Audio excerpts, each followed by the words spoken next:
मुझसे मिलने कोई रिश्तेदार यहाँ पर नहीं आते हैं पद्मा दीदी। अब कहीं किसी कोने में पड़े रहना है, इसीलिए हम लोग यहाँ पर हैं। बैठने के लिए कुर्सी भी नहीं है दीदी। अरे वो सब छोड़ो शांता, जब मेरे बच्चे छोटे थे तब मैं भी तो ऐसे ही घर में रहती थी ना। तुम्हारी तो सोने जैसी 3 बेटियां हैं पद्मा दीदी।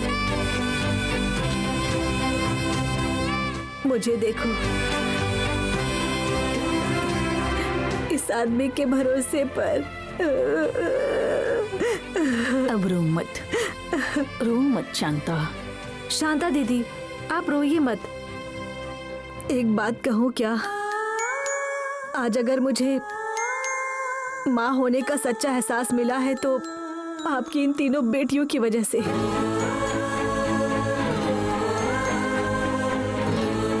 इन 3 बेटियों को अपना समझकर मैं अपने दिल को तसल्ली देती हूँ दीदी। ये समझने वाली बात नहीं है शांता दीदी। आप हमें कहे चाहे ना कहें, हम तीनों आपकी ही बेटियां हैं।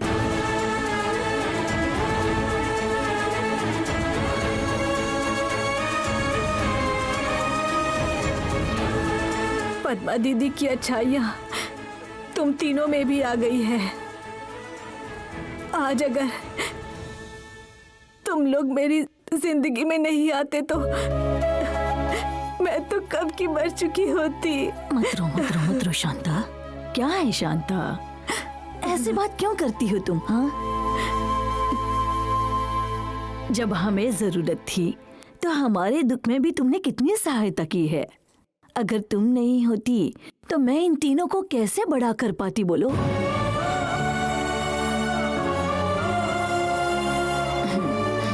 अब मुथैया को कुछ नहीं होगा, वो ठीक हो जाएगा।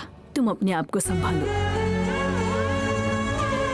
जब हम गलती करते हैं तो हमें राह दिखाने के लिए कुछ ऐसा वैसा हो जाता है। ये तो तुम जानती हो ना, भगवान जो करते हैं वो अच्छे के लिए ही करते हैं। इसलिए जो हो गया उसके बारे में सोचने का क्या मतलब है?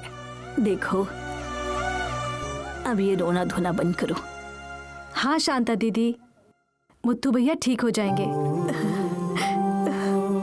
पद्मा दीदी, मुझे आपको थोड़ी देर के बाद खबर देनी चाहिए थी।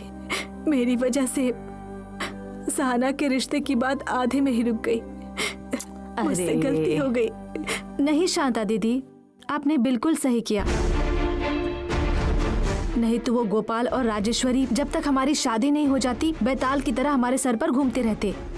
आपने हमें सही समय पर कॉल किया।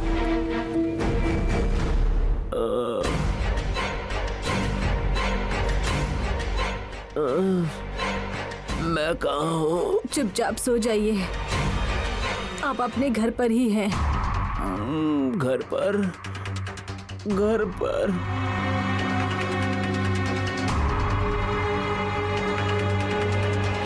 तुम कौन हो?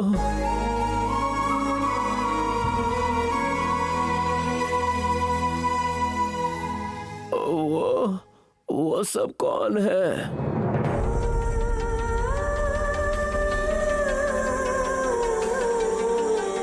देखो पद्मा दीदी, ऐसे ही ये बार बार यही पूछते रहते हैं।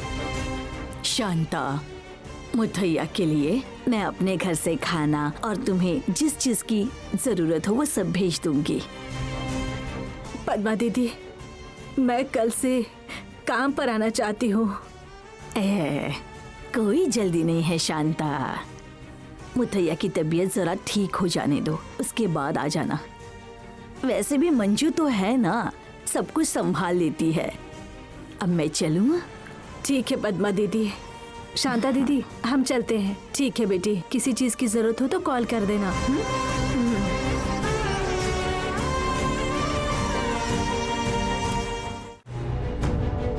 चंद्रू, चलो चलकर नाश्ता कर लो।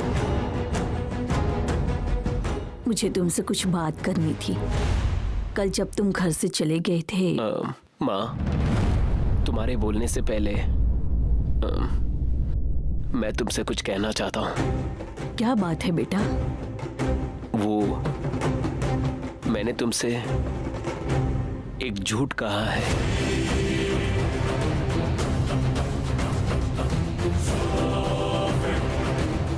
कल मैं कोर्ट नहीं गया था माँ।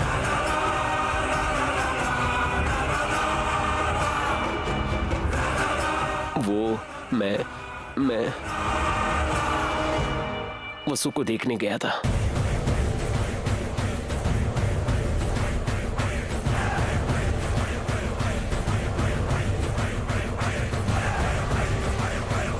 उससे बात करके ही मैं घर आया माँ।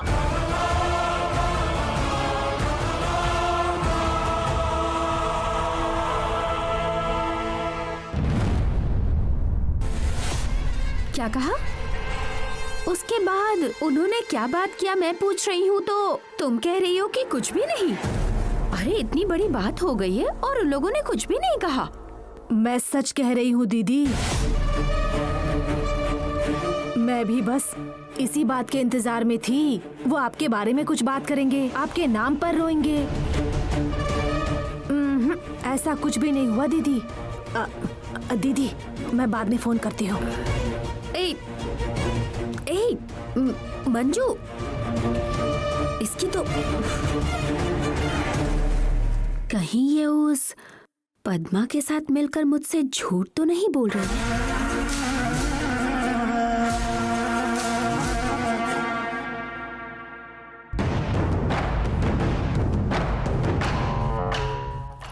क्या हुआ मंजू दीदी? ऐसा लगा जैसे मेरे आते ही आपने फोन कट कर दिया। किससे बात कर रही थी? अरे कोई नहीं सुमा, वो मेरे दूर के रिश्तेदार है ना। एक बार फोन किया ना तो खत्म ही नहीं होती बात, और इसीलिए मैंने कह दिया कि मुझे काम है।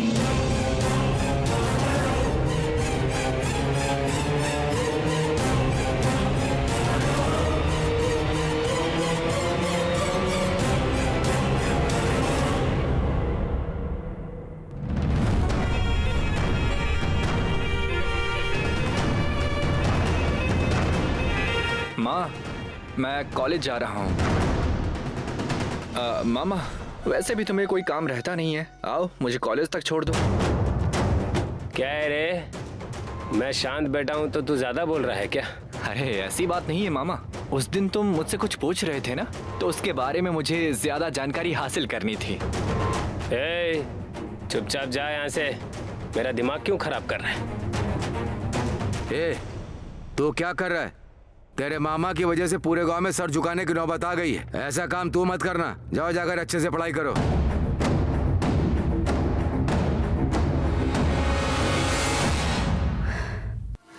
उसकी बेटी की शादी की बात रुक गई है, फिर भी वो उसके बारे में कुछ भी नहीं कह रही। हमारे बारे में भी कुछ भी नहीं कह रही है। इससे क्या पता चलता है? हमारे बिना ही वो अपनी बेटी की शादी करवा लेगी। अब उसे कैसे रोकेंगे? मुझसे क्या पूछ रही हो? अपने भाई से पूछो। मैं चलता हूँ। कहाँ चले? चुपचाप बैठो। हाँ, इतने दिनों से वो गल्ला भर रहा था ना, अब सबका पेट भरने के लिए किसी ना किसी को तो मेहनत करनी पड़ेगी ना।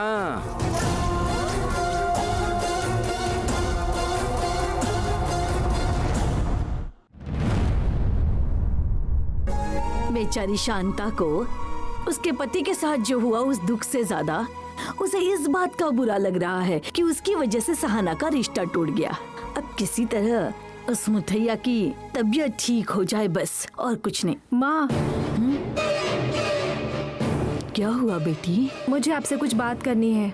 क्या बात है? हम घर चलकर बात करें क्या? नहीं माँ, ये बात मेरे मन को बहुत चुभ रही है। जब तक कहना दो शांति नहीं मिलेगी। इतने दिनों तक किसी भी बात को लेकर मैंने खुद ही फैसला लिया है, लेकिन अब मैंने फैसला लिया है कि आगे से मैं ऐसा नहीं करूंगी। किस बारे में बात कर रही हो? मैं भागवती के घर जाकर मिलना चाहती हूँ।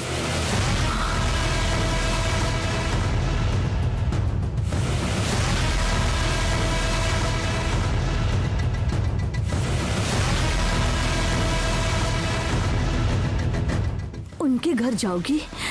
लेकिन क्यों? चंद्रू भैया और भाभी को साथ करने के लिए। लेकिन बेटी, अगर तुमने जाकर उनसे बात की तो क्या वो मान जाएंगी? स्नेहा, अगर तुमने इस बात में दखल अंदाजी की तो बात और बढ़ जाएगी बेटा। नहीं स्नेहा, मत जाओ। माँ, मैं वहाँ जाकर बात करूंगी तभी वो मानेंगे। अभी अगर भैया और भाभी को मिलाना है तो भागवती से मुझे बात करनी ही होगी।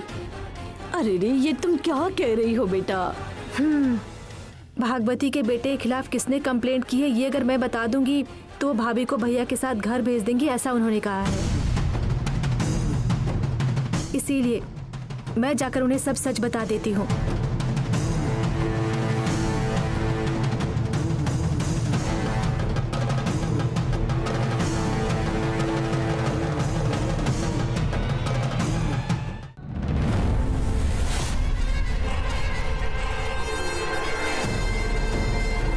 दीदी, तुम ऐसे गुस्से में क्यों बैठी हो? मैं भी देखता हूँ सहाना की शादी कैसे होगी। चाहे कुछ भी हो जाए, वो मेरी है। बड़ा आया, ऐसा कुछ नहीं होगा, चुप कर। दीदी, ऐसा क्यों कह रही हो तुम? जीजा जी नहीं मानेंगे इसीलिए? अगर तेरे जीजा मान भी गए तो वो है ना मेरी सौतन, उसे भी तो मानना चाहिए। और उसके वो चुड़ैल बच्चे, ऐसा कुछ भी नहीं हो सकता। छोड़ो। दीदी, कोशिश करने से पहले मना कर दोगी तो कैसे चलेगा? मेरी बातें आपको समझ नहीं आ रही क्या? तुम तो सिर्फ होटल लेने का ही सोच रही हो, लेकिन मैं क्या सोच रहा हूँ पता है?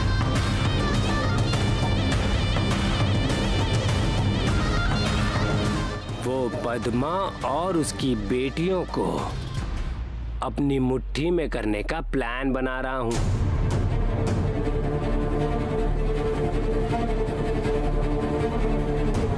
एक बार अपनी बेटी दे दी ना उसने, तो हमारी बात उसे सुननी ही पड़ेगी। तब तो आपकी ही चलेगी दीदी। आप जैसा बोलेंगे वैसा ही करेंगे वो लोग। आप जरा सोच कर देखिए। फिर भी दीदी, आप चाहेंगी तो कुछ भी हो सकता है।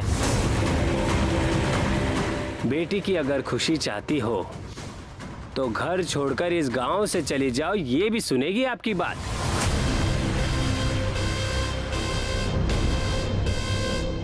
और वो स्नेहा भी आपकी बातों को मानेगी।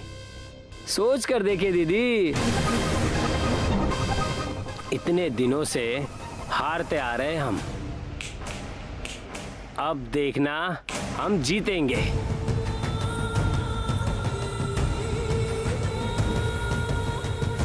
स्नेहा ने फोन किया था, वसु वहीं मिलेगी ये कहा उसने, और मैं वहां गया। आपकी माँ को कैसे पता कि एक लड़की ने मेरे कांति के खिलाफ कंप्लेन दिया है? वो लड़की कौन है ये पूछ रही हूँ, वरना मैं खुद वसु को लेकर तुम्हारे घर आकर तुम्हारी माँ से बात करूंगी। कैसे भी करके मना के वसु को घर लेकर आओ ये सोचा, लेकिन स्नेहा को तकलीफ पहुंचाकर वसु को घर लेकर आना मुझे सही नहीं लगा माँ। मुझे बिना बताए तुम चले गए थे ना चंद्रू? कहने वाली बात कुछ नहीं थी माँ। अगर कहता तो 4 सवाल पूछते आप, बाद में बोलूंगा ये सोचा। स्नेहा मुझे मदद करने की कोशिश कर रही है, अब मैं उसे धोखा कैसे दे सकता हूं?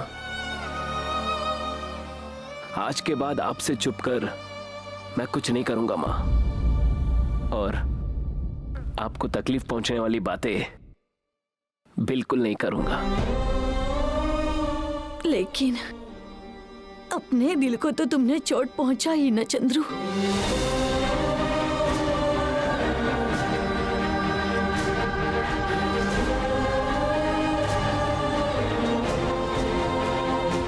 मेरे दिल को चोट ना पहुंचे इसलिए मैंने तुमसे पूछ लिया कि मैं जरूरी हूं या वो वसु, लेकिन तुमने सब लोगों के सामने ये कह दिया कि तुम्हारी माँ तुम्हें ज्यादा जरूरी है। अब बताओ, सच सच बताओ, मैं बुरा नहीं मानूंगी। क्या तुम्हें वसु से? माँ, तुम जब भी पूछोगी मेरा जवाब एक ही रहेगा, मेरे लिए माँ जरूरी है।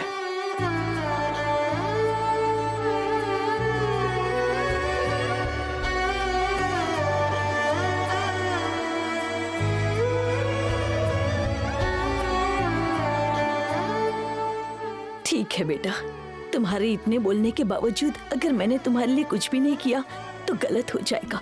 चलो हम भागवती जी के घर चलते हैं, मैं उनके साथ बात करूंगी। तुम कहो तो मैं माफी तक मांग लूंगी। नहीं माँ, मैंने जो कहना था कह दिया, अब उन्हें फैसला करने दीजिए। चलता हूँ।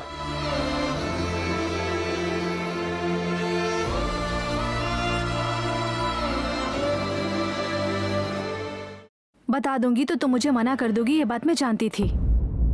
लेकिन अब भागवती से सीधे बात करने के अलावा मेरे पास और कोई रास्ता नहीं है माँ। अगर चंद्रू भैया चाहते तो भागवती को सब सच बता सकते थे, लेकिन इससे मुझे नुकसान होगा, इसी वजह से वो बता नहीं रहे हैं। वो चुप है माँ। हम दोनों को एक होने के लिए स्नेहा को तकलीफों से गुजरना होगा।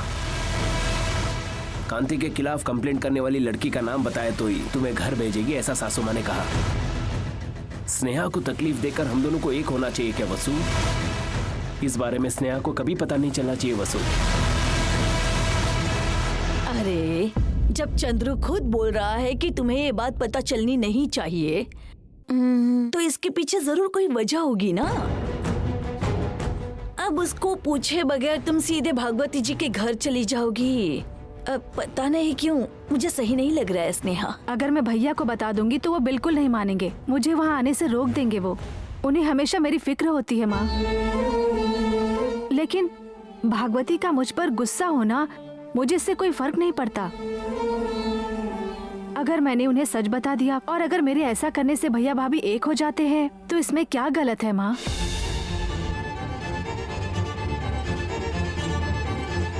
तुम्हें डरने की कोई जरूरत नहीं है माँ। मैं भागवती के पास जाकर ये कभी नहीं कहूंगी कि मैं पद्मा की बेटी हूँ। मेरी वजह से तुम्हारी और भागवती के रिश्ते में कोई प्रॉब्लम नहीं आएगी। मैंने तुम्हें वैसा कुछ तो नहीं कहा ना स्नेहा। भाभी और भैया को मुझसे जितना हो सकेगा मैं मदद करूंगी माँ। उन दोनों की दूरी की वजह से मुझे ये देखना बिल्कुल अच्छा नहीं लग रहा है माँ। मैं जाकर भागवती से आज बात करूंगी। उसके बेटे ने गलती की है ये सोचकर मैंने गिरफ्तार करवाया, लेकिन जैसा तुमने कहा था मैंने उसे आज तक कभी गलत काम करते कभी नहीं देखा माँ। और जिस एसआई ने उसे गिरफ्तार किया वो तो बिल्कुल सही नहीं है। मेरा फैसला भी सही नहीं था, ये बात मुझे पता चल गई माँ, और इसीलिए तुम्हें एक बार आकर बताना चाहती थी। भागवती के साथ बात करना ही ठीक होगा। आओ माँ।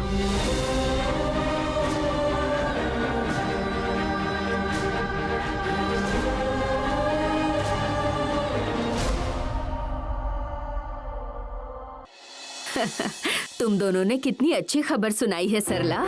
वसु जाकर मीठा ले आ। जा ना। सुनिए, पता चला भैया दुबई से आ रहे हैं। आज कितने दिनों के बाद हमारे घर में भी शुभ कार्य का मुहूर्त आया है। वसु जल्दी आ बेटा। अरे सरला आ करो। अरे भाभी कोई बात नहीं। अरे अच्छी खबर हमेशा ही अच्छी बनी रहे, इसलिए मुंह मीठा करते हैं। मना नहीं करो, मुंह खोलो। माँ जी तुम भी खा लो बेटा। कांति कहाँ है? बेचारी। सुनिए, देख लिया ना अपनी बहू को? मुंह मीठा करते वक्त उसका पति उसके साथ रहे, ऐसा चाह रही है।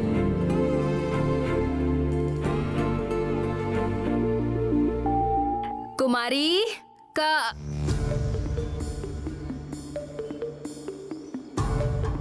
सही समय पर आए हो तुम भैया। अब देखना इसे भी किसी से जोड़ देंगे। 100 साल जिएगा मेरा बेटा। हाँ तो मेरी बेटी सदा सुहागन ही होगी।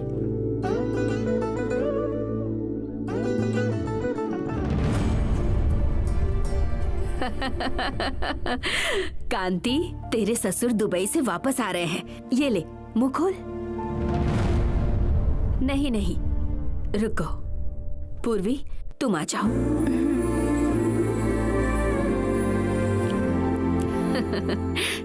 ये लो, तुम ही खिला दो। कांति आ करो। नहीं नहीं, हाथ में दे दो। क्यों शर्म आ रही है? उसे सिर्फ नौटंकी आती है। तुम्हारे सामने शर्माता है, लेकिन जब तुम नहीं होती तो प्रेम पत्र लिखता है। छुपा रुस्तम।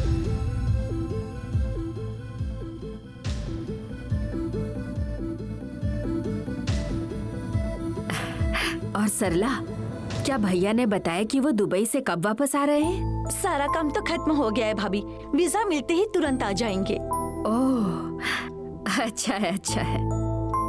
भैया अब मेरे बारे में सोचना बंद करो तुम, और ये सोचो कि माँ को इस बारे में कब बताने वाली हो, नहीं तो सब कुछ हाथ से फिसल जाएगा। कांति, जब तुम्हारे ससुर जी बेंगलोर आएंगे तो तुम ही लेने जाना उन्हें। ठीक है माँ। माँ, मुझे कुछ काम है तो मैं बाहर जा रहा हूँ। ठीक है बेटा। सरला, पता है मुझे कितनी खुशी हो रही है। अगर भैया आज ही दुबई से वापस आ गए तो मैं आज ही इन दोनों की मंगनी करवा दूंगी।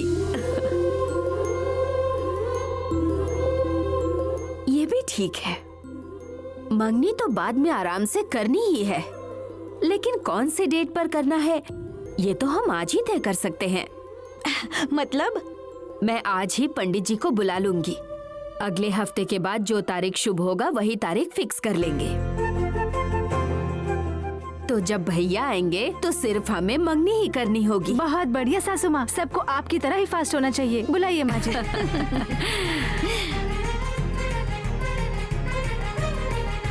पंडित जी, आप कहाँ हैं? आप इसी वक्त हमारे घर आ जाइए।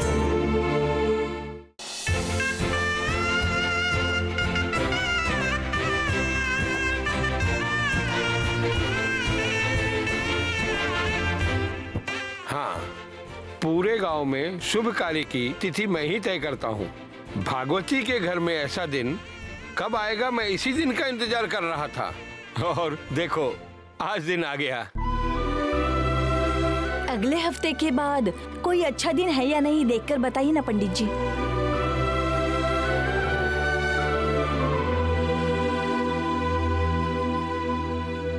हाँ, आषाढ़ खत्म होते ही सारे मुहूर्त अच्छे हैं।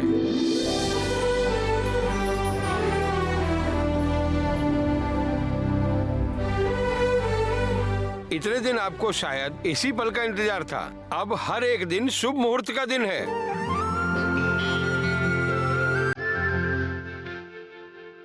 आषाढ़ के खत्म होते ही आप जब भी चाहे मंगनी कर सकते हैं।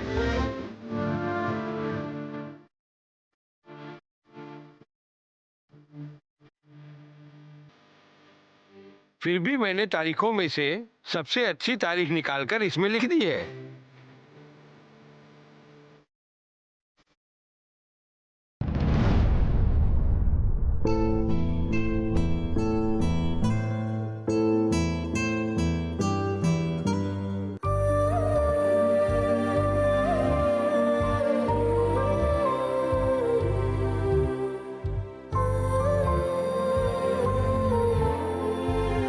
भाई क्या हुआ? एक कप चाय लेकर आओ क्या? चाय पियोगे तो सारी टेंशन खत्म हो जाएगी, पता है क्या? तुम अपना मुंह बंद करोगे क्या? हाँ, मतलब तुम जब चाय लेकर आओगे चाय में मक्खी वक्खी गिर जाएगी, यही कह रहा था। भाई आप इस तरह उदास बैठे हैं, मुझे देखकर अच्छा नहीं लग रहा। मेरे पेट में बहुत तकलीफ हो रही है भाई। एक बार होटल जाकर जरा विजिट कर कर आए क्या? ए शेरों के शेर, थोड़ा मुंह बंद रखेगा क्या अपना? अब किसको क्या बताना था, पता नहीं क्या कर रहा हूँ, कुछ समझ नहीं आ रहा। दिल में बहुत ही अजीब सी बेचैनी हो रही है। जब स्नेहा पसंद आई थी उसी दिन स्नेहा और माँ को बता दिया होता तो सही या गलत शायद उसी दिन फैसला हो जाता। भाई उस दिन आपने मेरी बात बिल्कुल नहीं सुनी। उस नागा के साथ मिलकर आपने झूठ पर झूठ बोलते चले गए। अब देखिए क्या हुआ।